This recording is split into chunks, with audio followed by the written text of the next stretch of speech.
Muchas bendiciones. En el día de hoy estamos finalizando este tiempo de reflexión y meditación acerca de la vida de nuestro Señor Jesucristo. Comenzando contestando la pregunta, ¿quién es Jesús? Y finalizamos en el día de hoy hablando del evento más grande que la humanidad ha podido presenciar, la resurrección. Un evento que no puede ser comparado ni medido por los cánones humanos debido al gran alcance que abarca desde el tiempo del suceso hasta la eternidad, algo que no puede hacer ninguna obra humana existida o que existiera en algún momento. Y para hablar de esto me acompaño de dos buenos amigos, el pastor José Alberto Núñez de la Primera Iglesia Bautista de Bonao y el pastor Juan Carlos de la Cruz, pastor de la Iglesia Bautista Nueva Jerusalén, también en la ciudad de Bonao. Y queremos compartir algunas preguntas y conversar en torno a ellas para comparar, para ver, para poder edificarnos en torno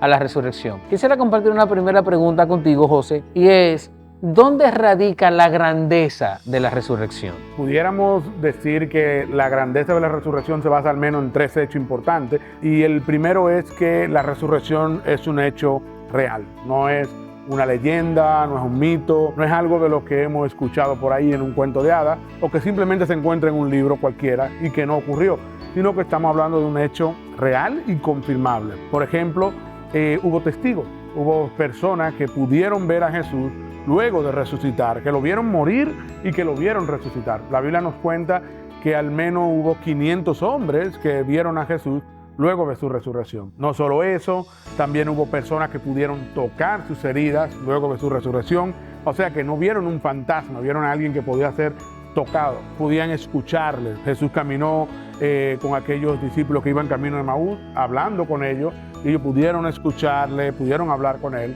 Y por último, Jesús también comió con sus discípulos. Ese texto donde Jesús se le aparece luego de que ellos se encuentran pescando y Pedro se lanza, ahí tienen una comida con Jesús, comparten con él. O sea que es un hecho real, es un hecho que hay manera de confirmar, que es un hecho histórico y real, y eso hace que la resurrección pues obviamente sea algo grandioso. Pero también podemos hablar de que la resurrección hace que Cristo sea totalmente diferente a cualquier otro líder religioso en la historia. Podemos hablar de Mahoma, podemos hablar de Buda, podemos hablar de Confucio y de cualquier otro gran líder, y todos estos hombres murieron y yacen en una tumba. Pero Jesús, la grandeza de su resurrección, hace que él sea totalmente diferente, porque hoy vamos a una tumba vacía, una tumba en la que ya Cristo no se encuentra. Y algo que podemos aportar con respecto a eso es que esos hombres murieron y no resucitaron porque, al igual que nosotros, eran hombres con una raíz pecaminosa. Pero Cristo no. Cristo muere, resucita, y eso lo hace ser totalmente distinto a hombre alguno que haya nacido en la faz de la tierra. Correcto, correcto. Resucitó demostrando ser Dios. Romanos, en el capítulo 1, Pablo nos dice en el versículo 4 que Jesús fue confirmado como varón de Dios o como hijo de Dios por su resurrección. La resurrección confirma que ciertamente estábamos hablando de alguien que, como él dijo, nadie quita mi vida, yo la doy y yo la vuelvo a tomar. Una tercera cosa que hace que este sea un evento grandioso es que la resurrección demuestra el fin del poder de la muerte. Con Cristo resucitar, ya la muerte no tiene un poder sobre nosotros, ¿sí? Vamos a morir en esta vida, pero esa muerte ya no nos puede atribular como antes, porque ya no vamos a una condenación, sino a la vida eterna. Eso es lo que lleva a Pablo a decir: para mí, el vivir es Cristo y el morir es ganancia. Así es, y esa grandeza de la resurrección tiene una representación o una base sólida y fuerte para la fe cristiana, y ahí viene entonces la segunda pregunta que quisiera que pudiéramos comentar y contestar en el día de hoy. Pero antes, Luis, sería bueno también que el que nos escucha o ve en este programa supiera que el fundamento, ¿verdad?, la prueba que nosotros tenemos es del tipo documental. Sí. Que no fue que nosotros estuvimos ahí o que lo probamos, ¿verdad?, en carne y hueso, sino que la prueba es del tipo documental, que es del tipo histórica, que es la prueba que tiene cualquier evento que trata con seres humanos que ya no están aquí ahora. Que nadie puede decir que Cristóbal Colón, por ejemplo, por poner un ejemplo práctico, que Cristóbal Colón fue una realidad porque el observador del siglo XXI estuvo ahí y lo vio. No, es porque está en un libro. Y nosotros tenemos una prueba documental dicho sea de paso, de 27 documentos que toditos dan fe del mismo asunto, escritos por diferentes hombres. Y esa prueba documental comienza con el relato bíblico al hablar, como decía José, de los 500 testigos a los cuales Cristo se le apareció. Pero en esa prueba, en esa certeza, en esa realidad, ¿qué representa la resurrección para la fe cristiana? La resurrección es, vamos a decirlo así, la corona de la verdad, la confirmación de lo que dijeron los profetas, de lo que dijeron los apóstoles y de lo que el mismo Señor Jesucristo dijo mientras estuvo entre nosotros, por no decir en la comunicación profética, porque por la resurrección es que se confirma literalmente que el evangelio es correcto, que las profecías son correctas. Perdóname la interrupción, si fuéramos a referirnos a algún texto de las Escrituras que pudiera sostener eso que tú estás hablando, ¿a dónde pudiéramos recomendar al que nos escucha que vaya en este momento? Parte de los epílogos de cada evangelio, de los 4 evangelios, Mateo, Marcos, Lucas y Juan, sus últimos 2 capítulos, te va a encontrar, ¿verdad?, un relato diáfano de la resurrección. Pero a mí me fascina particularmente 1 Corintios 15, donde el apóstol Pablo hace una apología o una defensa de la resurrección, mostrando elementos, y Pablo no fue testigo de la resurrección en persona, sino que él fue un apóstol y un seguidor de Jesucristo después de la resurrección, aunque en algún sentido él vio al Señor Jesucristo. Pero él hace una apología allí, literalmente apelando al evangelio que se predica. Y el evangelio que se predica, dice Pablo en 1 Corintios 15, es una total basura si Cristo no resucitó y si no hay resurrección de muertos. Que vincula ambas cosas.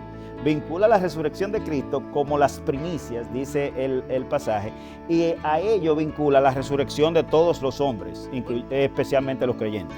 Pablo llega a decir que si no hay resurrección, vana es nuestra fe, de nada sirve, y al final somos lo más dignos de misericordia. Mira cómo lo dice el texto.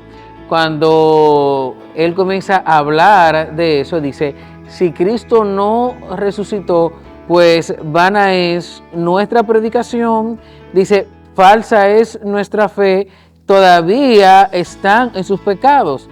Usted, incluyendo los que han dormido, están totalmente perdidos. Dice, hemos esperado en Cristo para esta vida solamente. Es decir, que corta toda la esperanza del ser humano si no existe resurrección. Y es importante recalcar que Pablo está abordando allí la resurrección como un hecho real y no simplemente como una metáfora, porque algunas personas llegaron a decir, no, lo que pasa es que Cristo no resucitó de manera corpórea o física, sino que simplemente resucitó en nuestro corazón, vive en nosotros.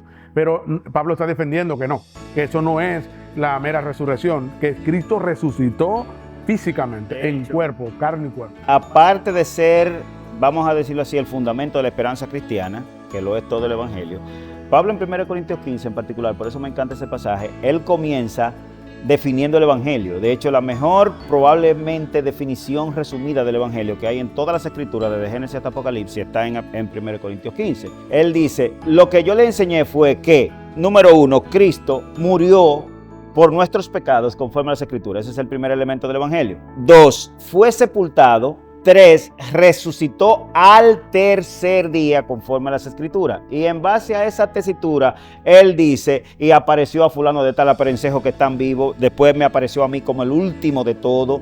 Entonces es su defensa. Así es. Entonces, la grandeza de un evento real que, como decíamos al inicio, tiene dimensiones eternas. Si fuéramos a referirnos a la vida cristiana en el día de hoy, ¿de qué manera influye la resurrección la vida del creyente? La esperanza del creyente como cristiano se sustenta precisamente en el hecho de la resurrección. Acabamos de ver ese precisamente 1 Corintios 15, como Pablo dice eso.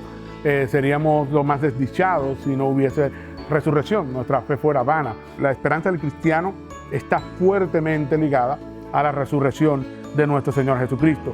No solo porque eso confirma que la muerte de nuestro Señor Jesucristo satisfizo la ira de Dios, sino también porque la resurrección es lo que garantiza nuestra resurrección. Primero, Al pasaje que citamos, al que nos hemos referido más aquí, que es 1 Corintios 15, a ese le antecede 1 Corintios 14 y 1 Corintios 13. Y en 1 Corintios 13, por cierto, después de Pablo hablar qué es lo más grande que existe como pensamiento en el universo, que es el amor, él dice, son 3 cosas que hay. Está el amor, está la fe y está la esperanza. Y en la muerte y resurrección de Cristo convergen esas 3 realidades y se fundamentan las 3 realidades.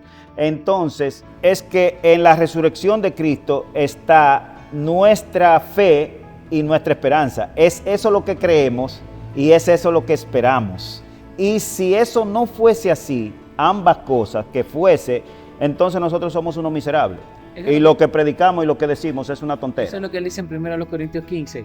Si eso no existe, fuéramos entonces los más miserables de todos los. Por eso, Pablo, en otro pasaje, de hecho, en Filipenses capítulo 1, él dice, mira, para mí estar vivo o estar muerto, para mí es lo mismo.